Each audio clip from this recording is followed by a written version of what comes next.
Hi everybody, and thank you for joining me today.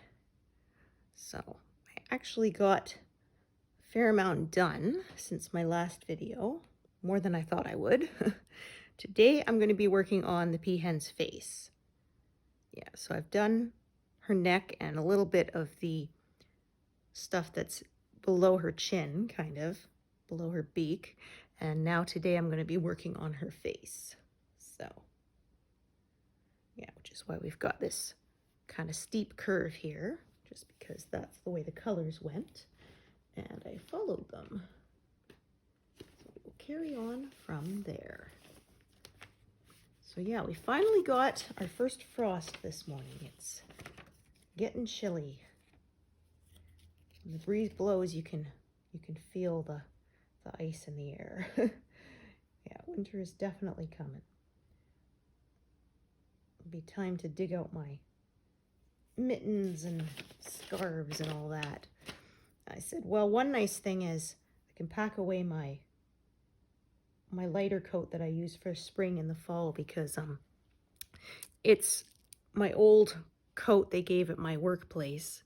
And I mean, it's a nice coat, but it's very professional looking. It's black with red trim. It's got a logo on the front. People don't really pay attention to what the logo is. So whenever I wear it when I'm out shopping, people always assume I work there. So yeah.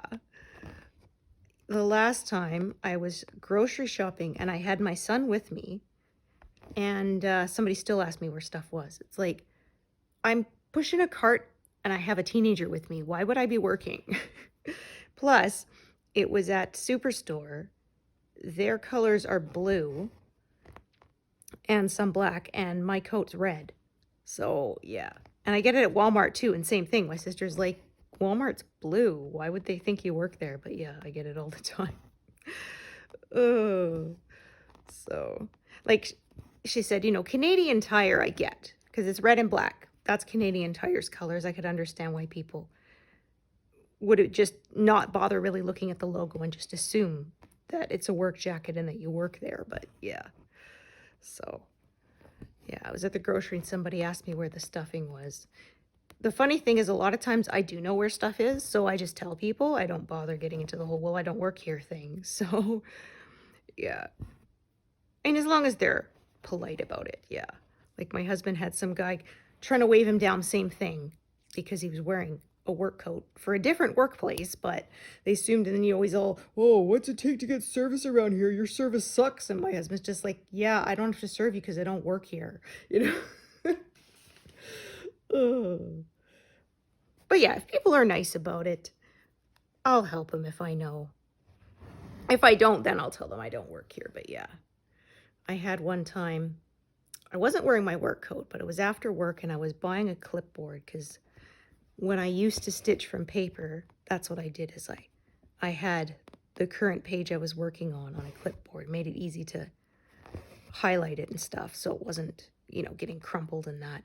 So I'm walking around in my work clothes with a lanyard around my neck, which, maybe you can't see what company it's for, and carrying a clipboard, so people assumed I was there doing inventory or something. So I had people, yelling, excuse me, and of course, I'm not paying attention because I'm just shopping there, right? I don't assume they want to get my attention, because why would they want to get my attention? I don't work there, and then finally, yeah, they're all mad, and I'm going to report you to your manager. I'm like, well, that'd be interesting because I don't work here, so the managers here are not my managers. Oh dear. But yeah, like my husband says sometimes, like, he must give off I work here vibes, because even when he goes in like his lousy, ripped clothes that he uses in the garage, he says people still think he works there. It's like, I don't know. Some people must just give off I work here vibes or something. I don't know. But yeah, I said at least with my winter coat, it's not a company coat. So then people don't seem to mistake me for an employee when I wear that one. So yeah, the last time after somebody did that, I took off the coat and put it in the cart. Said, okay, I don't want to get harassed anymore. I still had a sweater, so I wasn't cold. But yeah. Well, I didn't bother taking it off because we were only running in to get, you know, a few things, so I wasn't expecting to overheat. But yeah. So yeah, we've got this white bit around her eye, and then there's a blue bit for her eye, and there's a bit more there, and I think it kind of blends into one of the tail motifs sort of next to her face. Oh, that's a little further over, so yeah, I think the dark blue here is also part of her face. So we're gonna kind of do all that, and then I'm going to keep filling in below her neck before I have to move the whole frame over again. Yeah, this is going faster than I thought. So I did over 9,000 stitches last month, so we will see what I managed this month. Yeah, December might not be as much because, of course, the holidays are always busy. I do lots of baking. Yeah. Generally don't go anywhere because, yeah, family is very far away, and we prefer to travel when the roads are better. Yeah, you know, it is riskier when it's icy, so.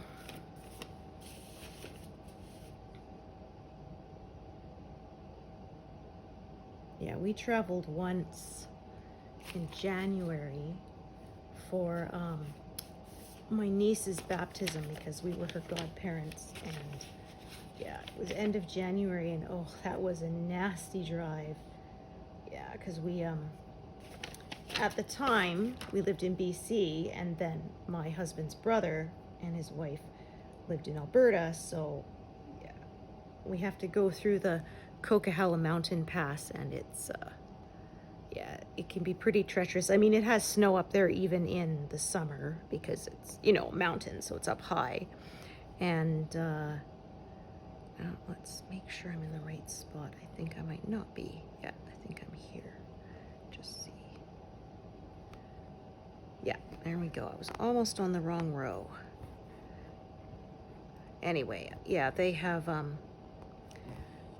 they warn you to beware for sudden weather changes because, yeah, like I said, it's at that high altitude you will still get snow and ice. So, but yeah, we went in January, so it was nasty, and they actually had to shut it down for a while because a guy, car carrier, jackknifed and spread cars all across the highway. So yeah, they had to clear that, which took hours, and fortunately nobody was hurt, so yeah. So, yeah, because things can be replaced, people not so much. So yeah, fortunately there were no injuries or anything, so it could have been a lot worse. It was just, yeah, it was a big pain, but we did make it on time, so yeah. But oh, we had a few moments that were pretty nerve-wracking. We were going between two semi-trucks, and one of them started sliding towards the other, and I'm just going, oh my God, you know. Oh.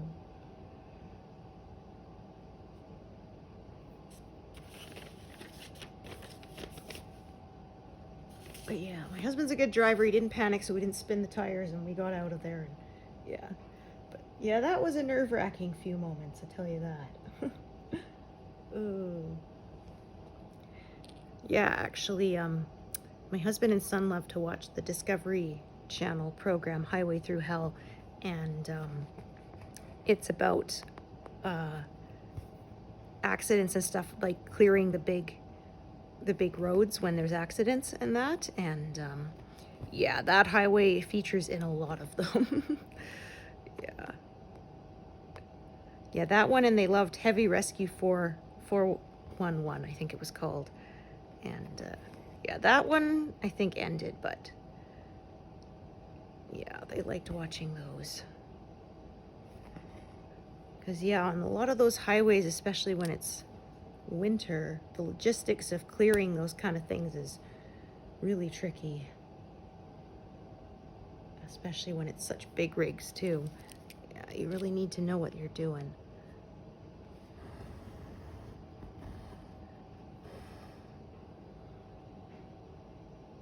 Yeah, so just growing out from this curve here that naturally formed from following that dark blue.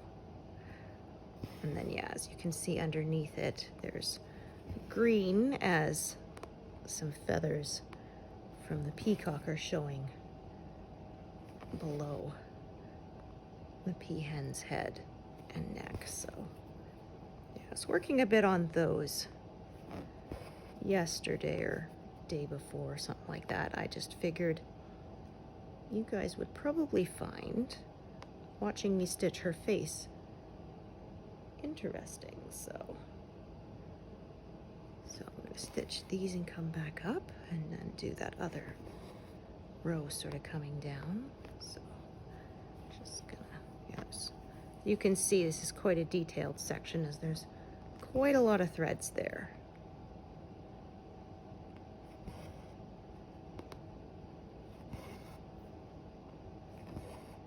Yeah, so hope you all had a good Halloween. We had a good one. Yeah, not many trick-or-treaters. Our road is kind of, it's almost kind of hidden from the main roads where we live. It's like a little section, and a lot of times people just don't bother to go down it when they're trick-or-treating in our neighborhood, or they do the other side and maybe they plan to come back and do our side, but they never do. So yeah, we had one year, we had a lot of kids and we actually ran out of candy, but that was it, just the one year. Every other year has been not that many, maybe a couple dozen. Yeah, I was surprised actually. We lived in a tiny little town before here, population 300. We got way more kids there. Yeah, I think people would come from surrounding villages to that little town and do all the trick-or-treating there, because yeah, we had more kids there than where we live now, which is 35,000 people. So yeah, it's kind of funny. But yeah, we were there in that little one 2 years, and both years we just about ran out of candy.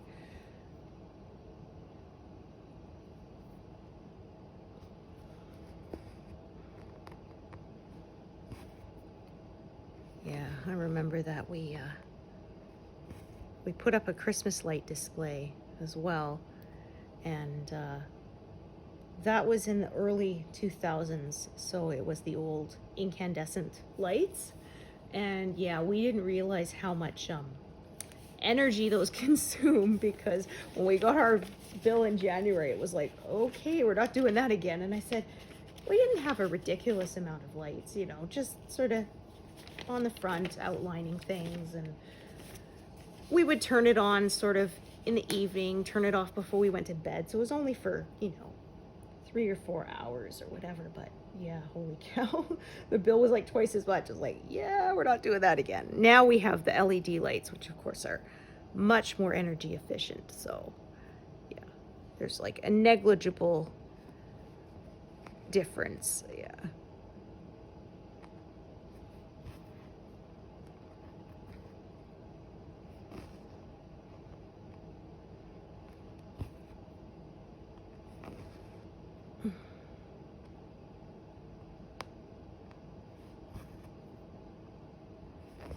Yeah, I remember my in-laws went all out, and they had the icicle lights too, the ones that cascade off the side, and they made me nervous because this was, again, the old incandescent bulbs, and they had a warning on them, you're only allowed to connect, I think it was like a maximum of 8 of the sets of them, and they did like 12 to go around their house, and I'm like, you guys aren't supposed to do that. They're like, oh no, it'll be fine. I'm thinking, yeah, but if it caught on fire, your insurance might not pay, right? Like, because you disregarded the safety thing. Thankfully, nothing happened, but yeah. Like, guys, they have those safety warnings on there for a reason. Yeah, because especially like now LED lights, I don't know if they have that warning anymore because they draw so little power, right? But the old lights, yeah,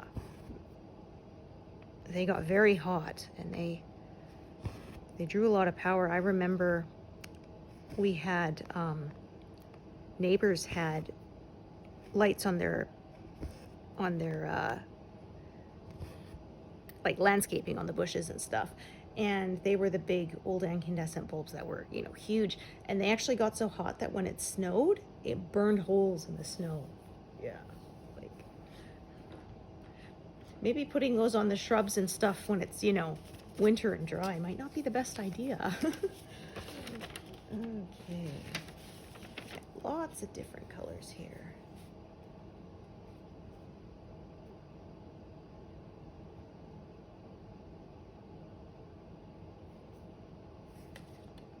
Is not going to be long enough. So let's get a longer one.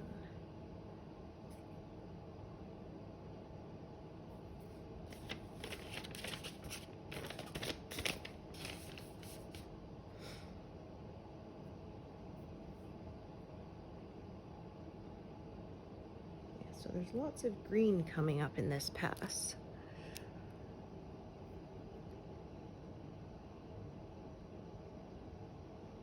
Yeah, when we get to the tail feathers.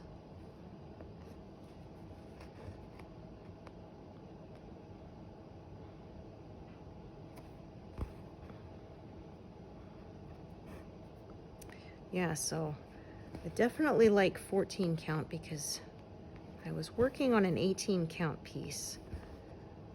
And yeah, even that was kind of harder to get my eyes to want to focus on it. And so I tried a clip-on magnifier, but I did not like it because I like to work, my face is generally quite close to my work, and so my breath was fogging the glass, and if I had it far enough away from me that it wasn't fogging the glass, it was kind of at an awkward angle and it made my neck hurt, and I couldn't pull the work up close to me, which is what I prefer to do.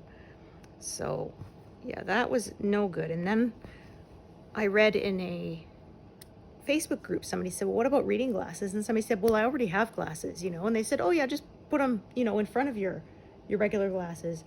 And so I thought, might as well give it a try.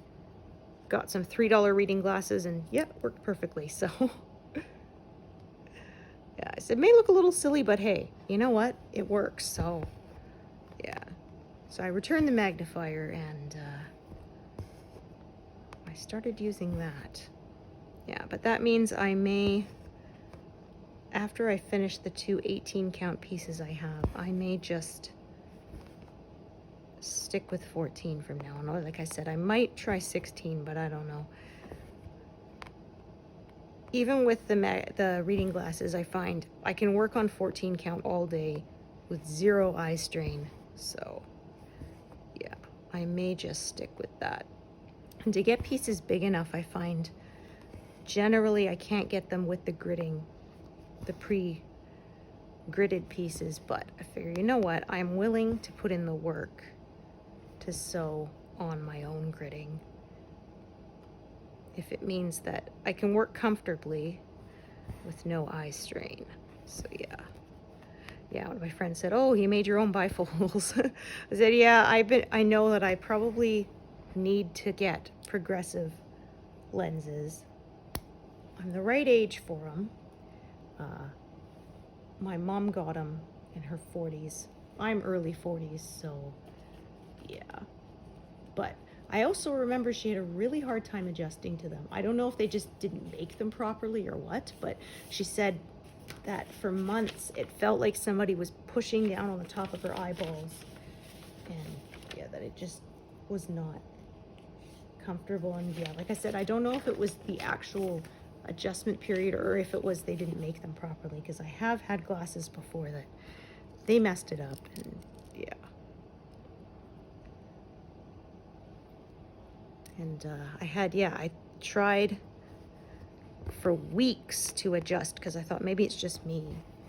maybe I'm taking longer to adjust, but things were fuzzy, and finally, I think after 3 months, I gave up and thought, okay, if I haven't adjusted yet, I think maybe it's the glasses.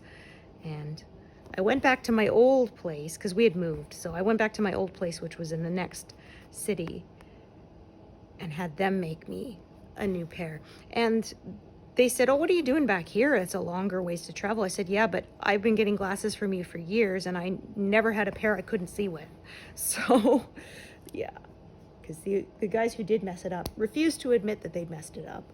So, yeah, I said at that point I was willing to pay the extra gas to get glasses that I know I can actually see out of, because, yeah. So I have people say, you know, go online and stuff. I'm like, yeah, but I have a super high prescription. And yeah, it can cause a lot of eye strain if they get it wrong. And yeah, like I said, I made the mistake of cheaping out once, had such a bad experience. And then, of course, like I said, because they refused to admit that they were messed up, they wouldn't fix them or give me a replacement. So I ended up having to get the expensive glasses anyway, and so I was out the extra money for the cheap ones too. So I should have just gone with the, you know, more expensive ones to begin with. So, yeah.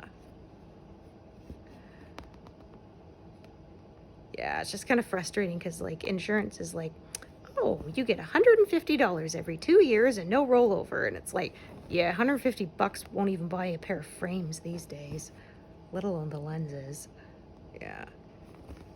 The place I go to does a 2-for-1, which is pretty good, but I kind of said I wish I could just get one for half the price, because I basically never use my backup pair.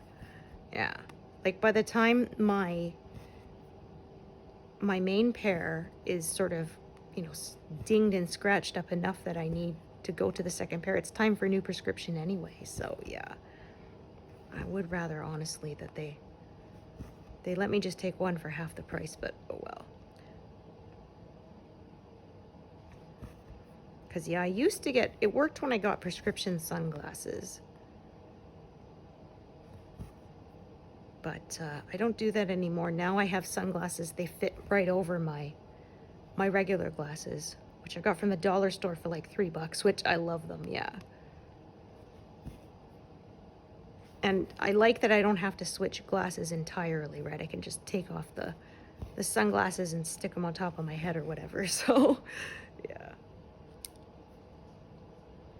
Because, yeah, my husband does that sometimes. He'll come in from the truck and, oh, shoot, right? And he left his regular glasses in the, because he switched the sunglasses while he was driving, and he forgot to switch back before he left. So, yeah.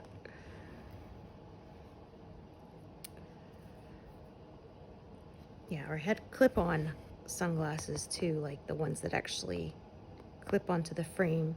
But yeah, actually, I like my bigger ones better because they give me even more protection, yeah. In like my peripheral vision and stuff, so yeah. Okay. So yeah, just slowly building this up there. Yeah, so on the mock-up, this looks totally white, but when you're actually stitching it, there's a lot of shades of very light blue here. A lot of subtle shading on here that doesn't show up. Oh, so yes, I mentioned in previous videos that Heaven and Earth Designs was going to retire their solo collection end of the month, October, but they changed their mind and they're keeping it. So, yeah. I discovered that after I actually went, I went through the collection again and I bought one more pattern, which I could show you guys, which is called Tranquility. Yeah, and it's this one, which is, I really like this one. So, yeah, don't know when I'm going to stitch that, but when I thought it was going to be going away forever, yeah, I couldn't resist adding it to my collection. So, yeah. But yeah, they've decided they're going to keep it because they said for a while they were going to retire them so that all of their Photoshop pieces and stuff were going to be just on Patreon, but then they changed their mind. So I said, well, if you've been trying to push me to buy some that I had my eye on, it worked. But yeah, they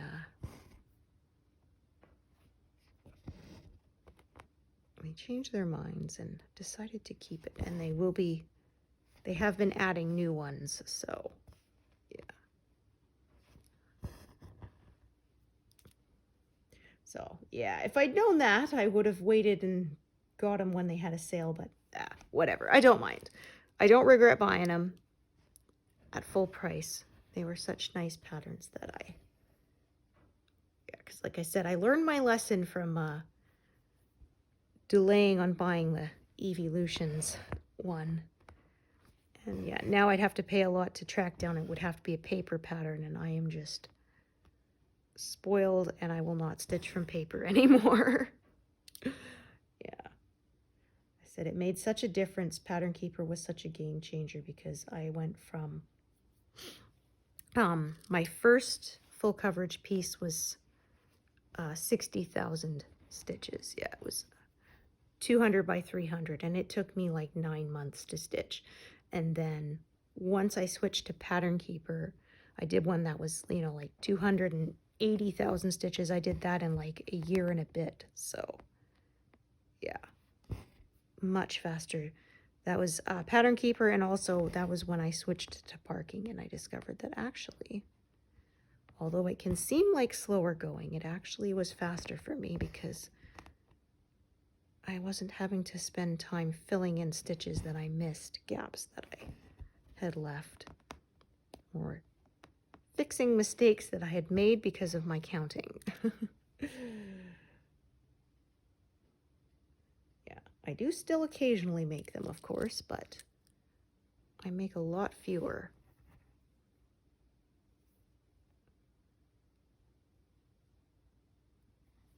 When I do find them, I generally catch them right away, which makes it much easier to fix. Okay, so yeah, we're getting back into the blue of her eye. Yeah, it's funny where I chose to do my pass sort of cut right through the center of her eye. Wasn't trying to do that, that's just how the maths worked out. Yeah.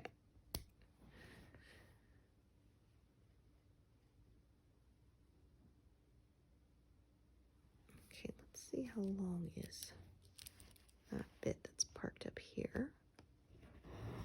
No, that's a short one. Oh, but I think I can actually. So I will do it slightly out of order here. But it's still, like I said, not floating. It's connected to already completed stitches, so I will just do that. That way I did not have to add another thread. Use this until it was totally done.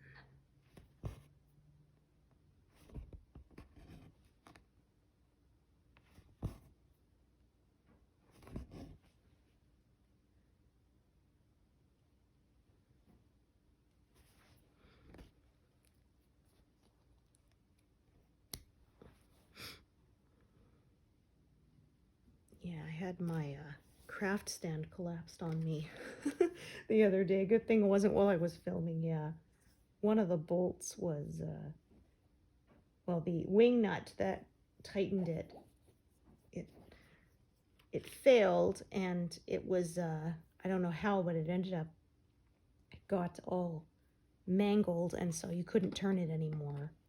Yeah, you couldn't tighten it up anymore, and so I had to go get a new one, and it was one of the ones that was original to the frame. They're too small. The hardware store, had bigger ones. And so then I had to drill the holes bigger to fit the bigger bolt. And, yeah, it was a big thing. I had to ask my husband where he had his drill because he was at work, and I didn't want to wait till he got home to stitch. So yeah, it took some doing, but I managed. Figured it out. So yeah, drilled the holes bigger so that I could use a bigger bolt and a bigger nut, and now It is nice and secure. Yeah, I said, well, not bad considering I think I got this floor stand in 2015 maybe. Yeah, like, so, you know, coming on to 10 years ago, and it was 30 bucks. It's actually $60 at Michael's, but I had a half off coupon, so yeah, 30 bucks. And then I said I probably spent another $10 or so adding, you know, better bolts and adding my little ruler to keep stuff from rolling, and added these straps to hold things so they don't slide out and all that. So yeah, but in the end it was very economical and I'm quite happy with it. So yeah, I even consider getting a second one so that if I wanted to switch between projects, I don't have to take it out of the stand. I could just swap in another stand that already has it in there. And then I'd only have to take it out when I'm actually moving the frame or doing an update for you all. But yeah, I have not done that yet. Again, I'm too cheap. Plus, I don't know, one stand is probably taking up enough floor space as it is, so yeah.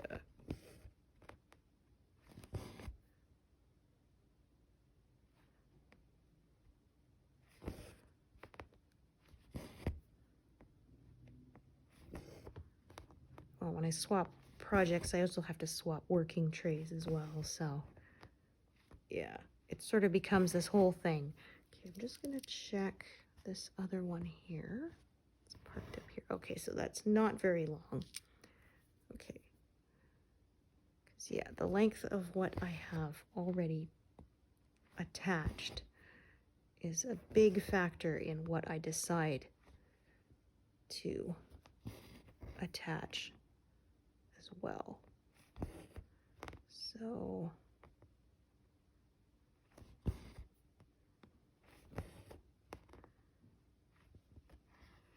yeah, that one's going to be good for a couple of stitches. So what I'm going to do is I'm going to park this close by to carry on with, but I will have to add another one anyway because that one's going to run out pretty quick as well. Okay, so let's see. All right, I'll come down here and take a look here if I'm going to fill in some there or if I'm going to, yeah, probably just continue adding from the top. Sometimes I'll sort of do some from the top and some from the bottom and let them meet in the middle. But I think looking at how these pieces or these colors intersect, I'm just going to keep working from the top for now.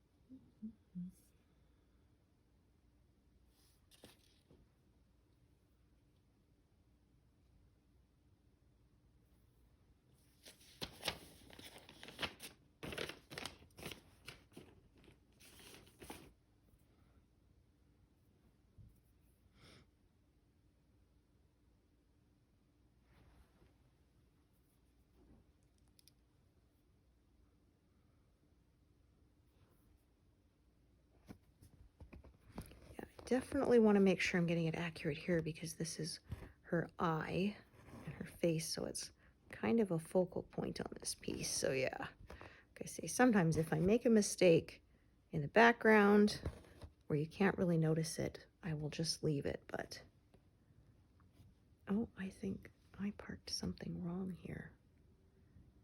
Yeah, I did. Okay, I'm not sure which one yet. 1, 2,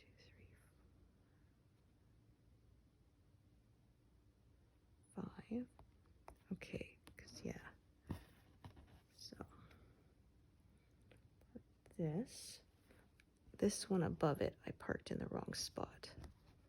It should be one stitch over to the left because I was parking it based on other threads and I mixed up which thread I was looking at. So it should be right here.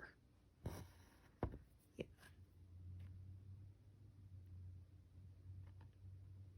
Yeah. Okay.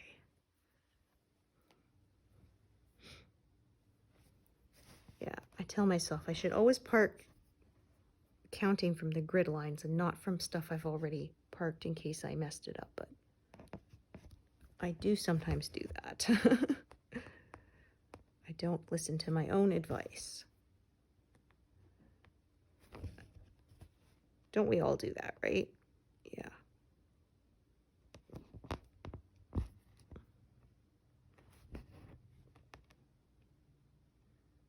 Doctor, heal thyself, right?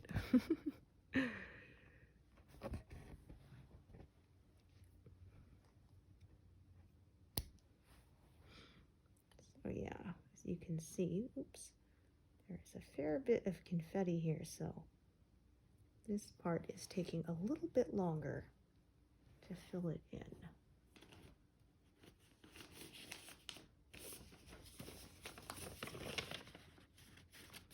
But I will be happy of the detail when it is done, I know that much, because, yeah.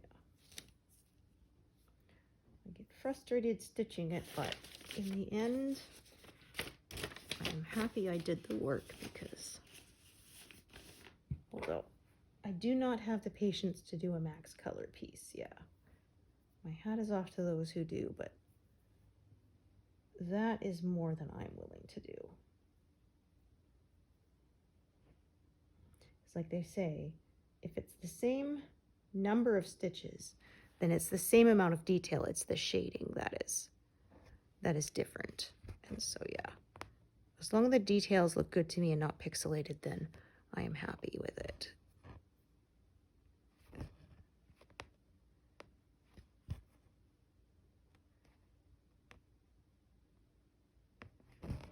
There we are.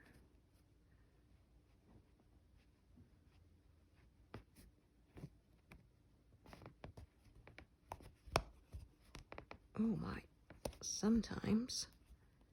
There we go. Just couldn't get a good grip on that needle there. Yeah, there was a couple times I actually had to use some pliers to pull it through.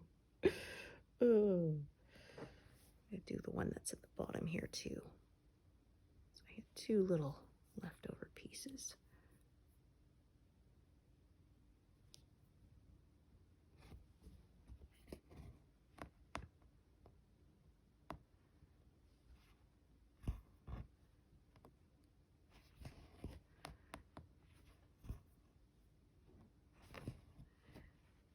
Wanted to be careful pin stitching here because it's a mix of lighter and darker colors, and I don't obviously want the darker colors to show through on the pale parts of her face.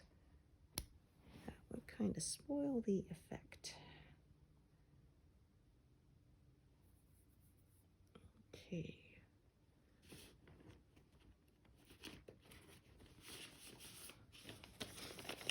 So yeah, because I did that one stitch at the top there, there's a teeny bit of closing in, as you can see, but not a lot. Still, it's on 3 sides, not 4, which is what I try to go for.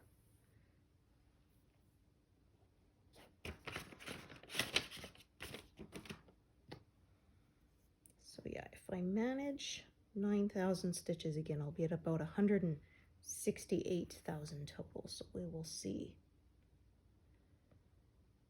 And probably around 54 coming on to 55%, so. Yeah, I didn't quite make 52% by the end of last month, but we are past that now.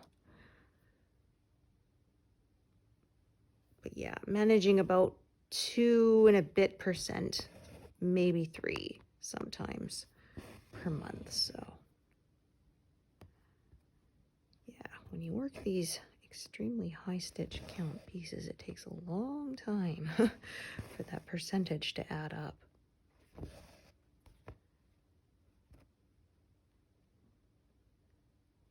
Make sure there that I don't split that part thread there.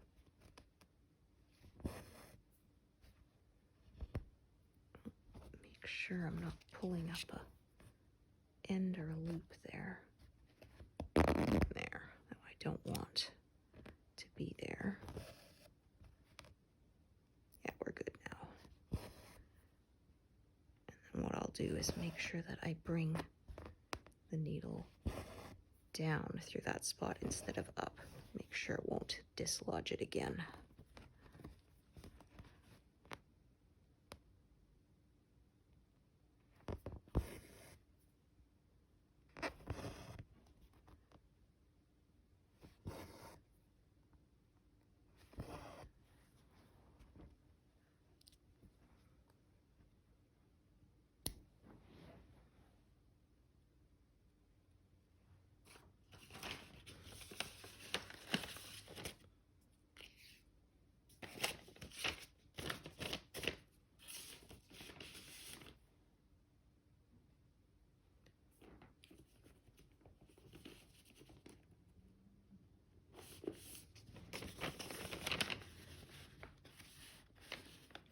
Oh, this piece was already out. I didn't realize.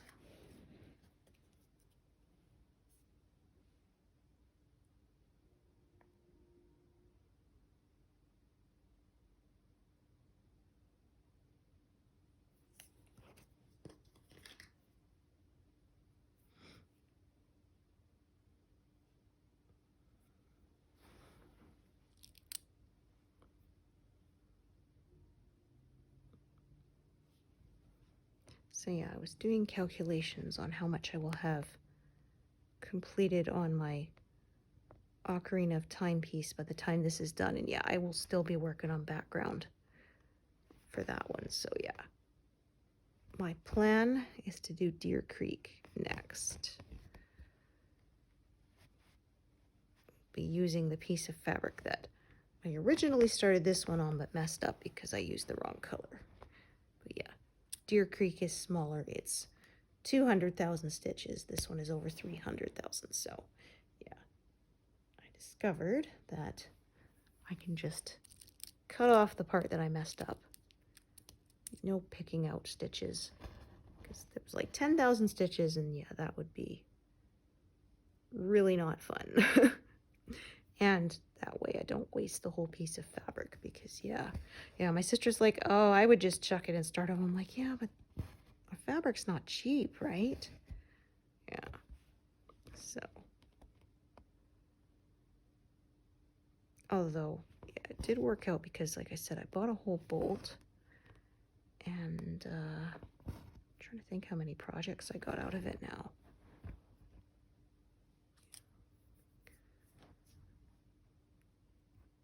Yeah, I think by the end I'll probably have got about 10 projects out of it, because a couple of them were smaller ones. So in the end, it worked out to be a pretty good deal than buying each piece by itself. Yeah, I bought it off eBay, and that seller's no longer active. But yeah, every now and then there will be sellers who sell whole bolts of 14 count. You just sort of have to keep an eye out for them.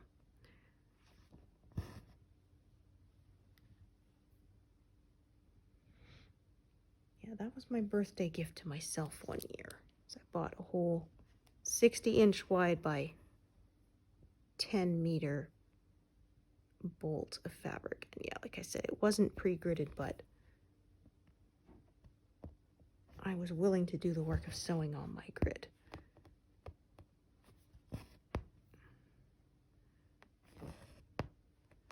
I don't know how that got a little knot in it, but it's on the back now. Actually, I think I can sneak one more stitch out of that one, so I will. That one that's kind of sitting by itself right over there.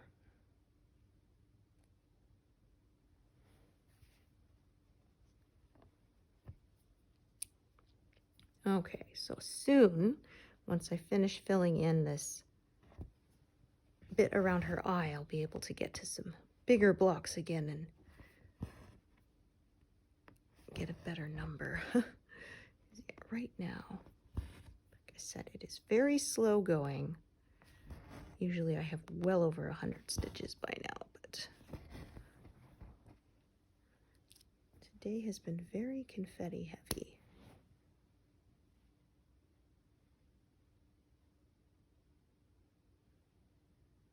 Okay. Still a ton of this color left. over 13,000 stitches left of this one.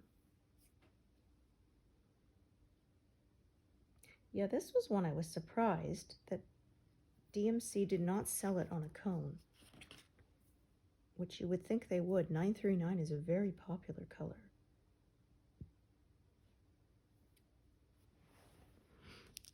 Yeah, they sold a green, which I didn't think would be used as much, or at least hasn't been used as much in the patterns I have chosen. But yeah, most of them will use 939 somewhere, so I was surprised. So I had to bulk order. Yeah, I ordered several boxes of the 12. Yeah, so I could be sure that the dye lots would match, and I don't have to worry about that, because yeah, I have seen some projects that unfortunately people had dye lot issues, and it left quite an obvious line even when they tried to blend them, which was such a shame because it was beautiful stitching.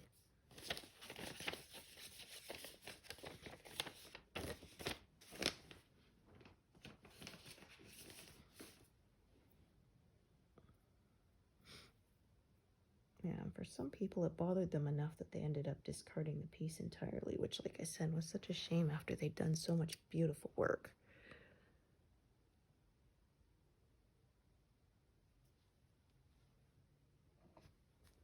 Yeah, I would not have expected a purple right here in the eye, but I guess that adds to the depth of the shading here. So, like I've said, this designer has not steered me wrong yet, so I'm going to trust him.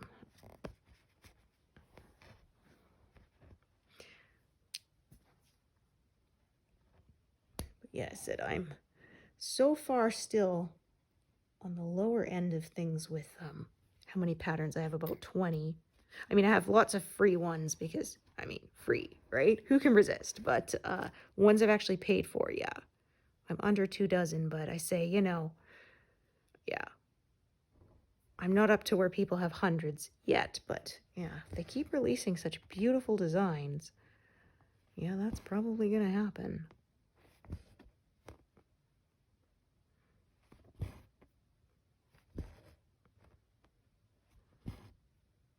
Yeah, that's one of the things I keep tabs open on my phone, and one of them is open to the new releases for Heaven and Earth Designs and for Artisy.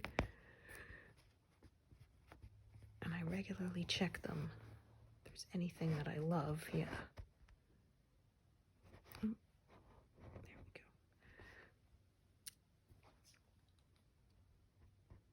Yeah, I also browse through some other designers, but yeah, like the Cross Stitch Studio has some beautiful ones, but holy cow, are those high stitch counts. Yeah, the ones they call their smaller pieces are like the size of, yeah, the big pieces for other people, so. Yeah, I haven't bought any of theirs yet, although, like I said, they are beautiful.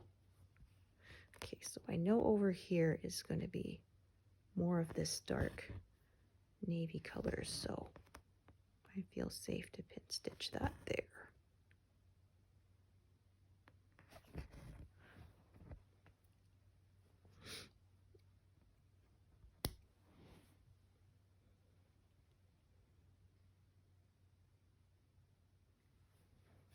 Okay, so now getting to some bigger blocks, so I'll be able to make up that stitch count number a bit.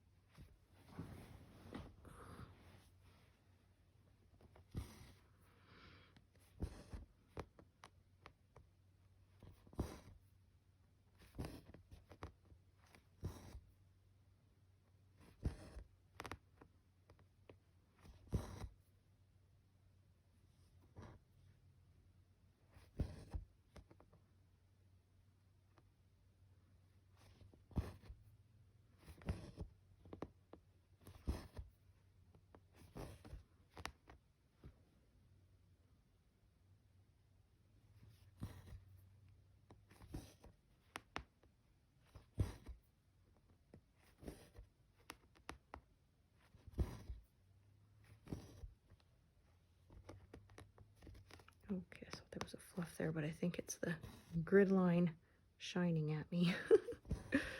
Made an optical illusion.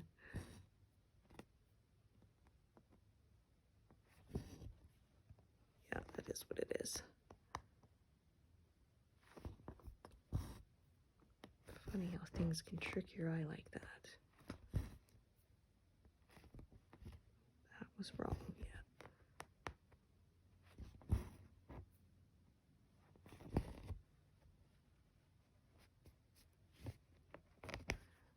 And actually, another thing I'm gonna do too.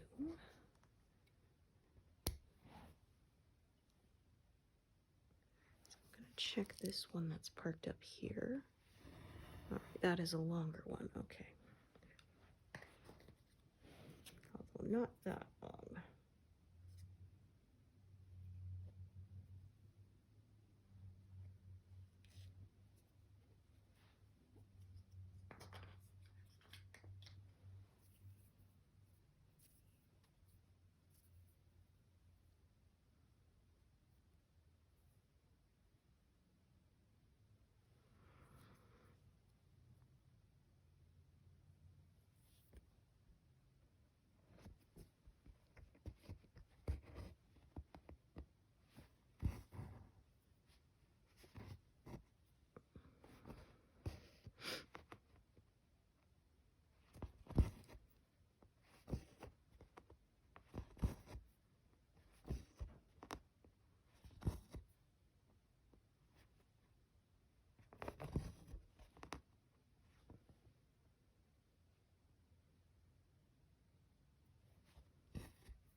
Okay, finally gonna break that 100 stitch mark. Yeah, like I said, that was a lot of confetti.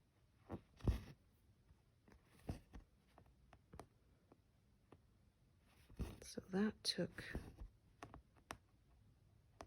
a lot of time to stitch, but it does look good, I must admit.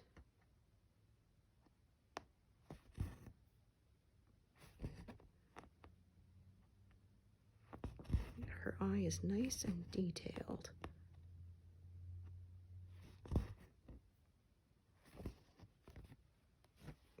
And this is darker colors here, so.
Bit more confetti here again before I get to a bigger block.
So now we're on the other side of her eye.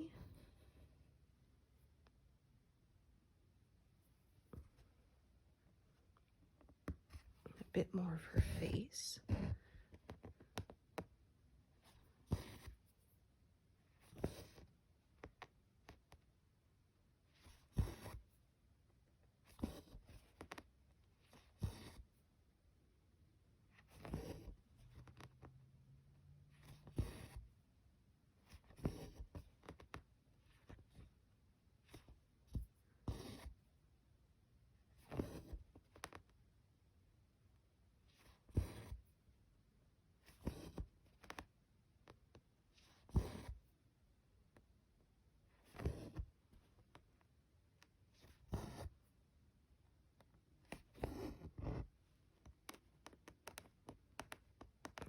Pulled up another end with it. There we go.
This color is a bit scattered around.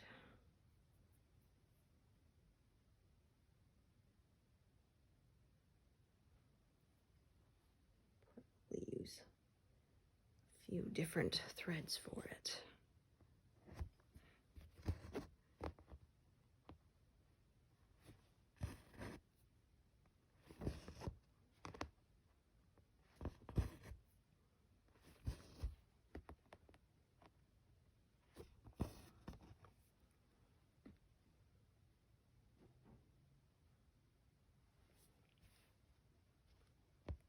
This one is short, I remember. Yeah, it's only long enough to do the single stitch.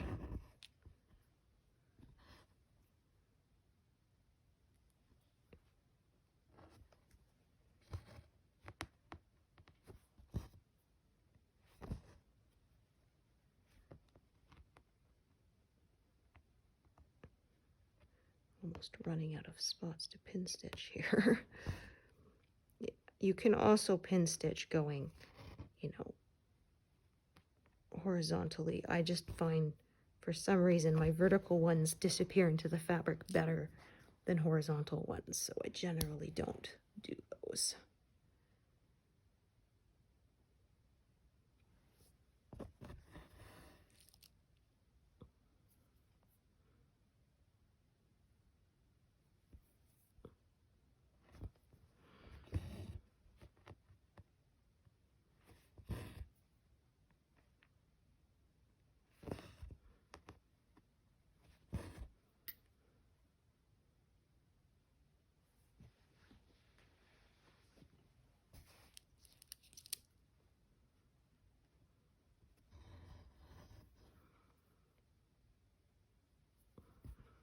So yeah, I'll stitch a little longer because I'm going to try and finish her face today.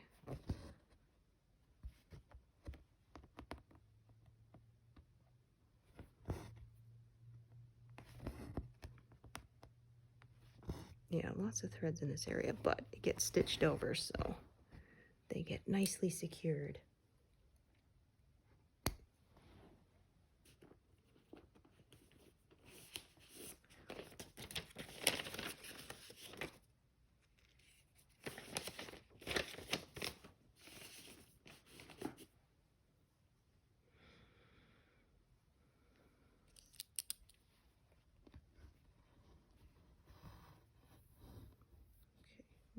actually do is do this one first.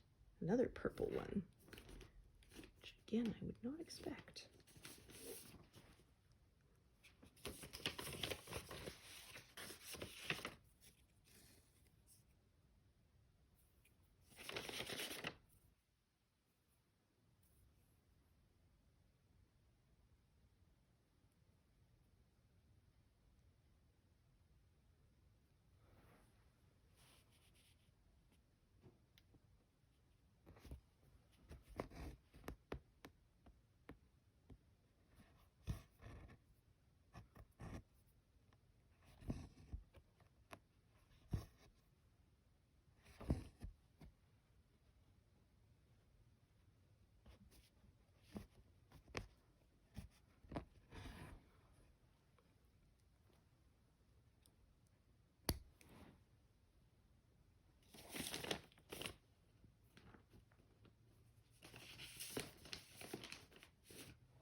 All these in a row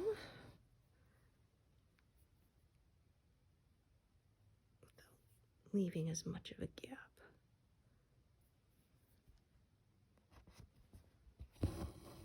Oh, we had a lot of threads, but yes, ended most of them off because we've completed that area.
Okay, so now some bigger sections.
Oh, this is going to be close.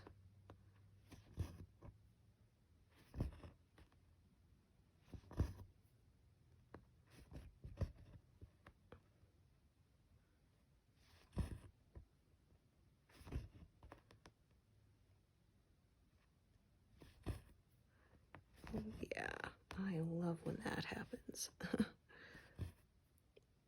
Just managed to squeak that out.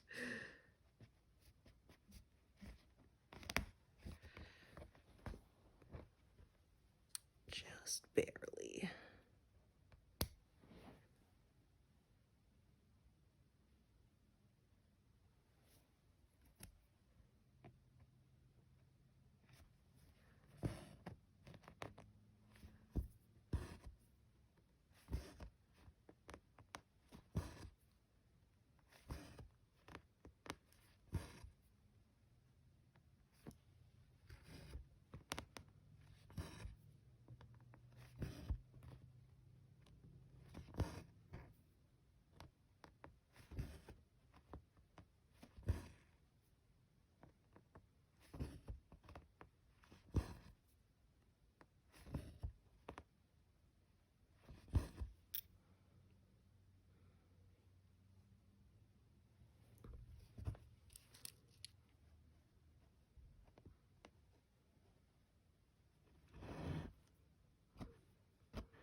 I was looking at where I want to park this, but it is so short there really is no point in parking it anywhere. Time for it to be tied off.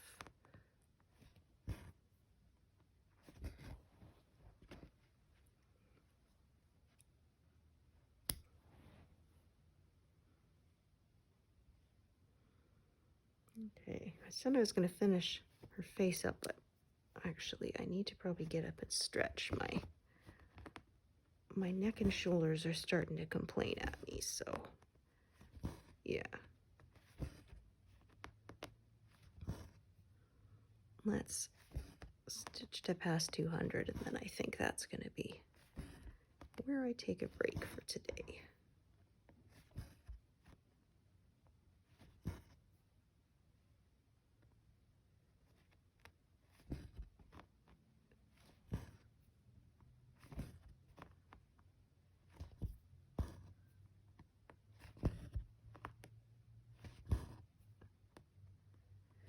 Yeah, I basically run out of spots to pin stitch here, so I'm just gonna secure these along the back.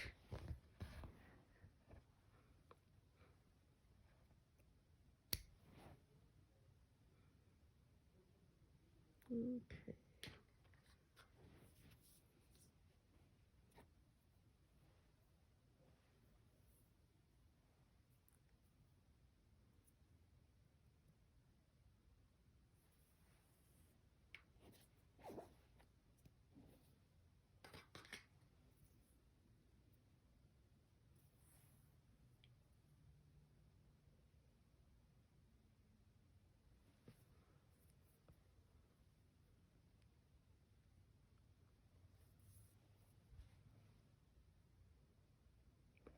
I'm going to stick to working from the inside out because of the shape of this one.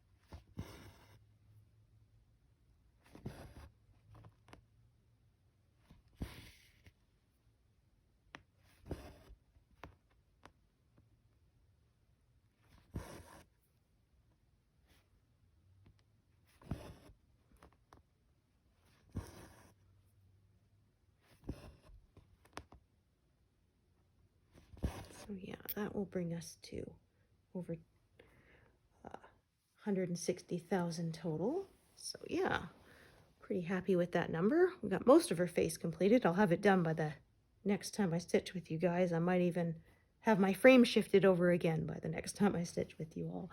But yeah, thank you so much for joining me today, and hope to see you here next time. Thanks, everyone.